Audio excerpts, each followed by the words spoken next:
Hi, I'm Tim from Lovetts Sales and Lettings. Welcome to Property Unlocked. Today we're going to be talking about surveys.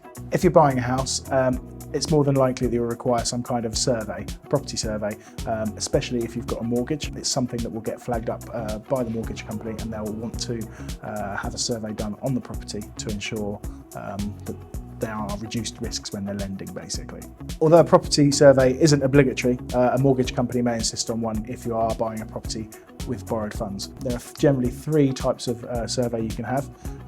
There's a condition report, which is a lower level, costs roughly about £300–400. That gives you a general summary of any defects at the property, but it doesn't give any specialist advice as to how to remedy them. You've then got the home buyers survey, which is the middle option, which can range sort of anywhere between £500 and £800. This is a much more detailed survey, and it goes as far as offering advice and solutions for any defects and rough costs of defect solutions. And then the third one you can have is a building survey. A full-on building survey is a really detailed document. It looks at the structure of the building, and this is obviously the most expensive because it requires the largest amount of time from a surveyor going into the property.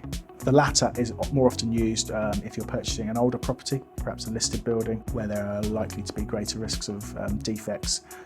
Obviously you want to be 100% sure that the property you're buying is going to be suitable for your needs. When deciding what kind of survey you might want on your property, it's best to look at the basics. How old is the property? Has it got much historical record of works being done there? Do you know much about the area in which the property is built upon? It might be that it's a fairly new build property, in which case you probably want to go for a lower level survey, or for peace of mind, the middle level survey. Again, if it's an older property with a history of defects, you might want to err on the side of caution and go for a full building survey just to minimise that risk. When you get the survey report back, have a good look through it, but don't get too scared and too worried about some of the recommendations that might come in. They are just recommendations. It has to list every single defect that is there, a bit like when you have a car serviced or MOT'd.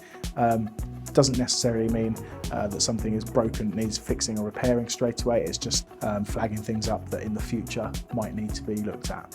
Any questions you may have about surveys or property in general, please give us a call on 01480 218 200 or come and see us on the Market Square in St Neots.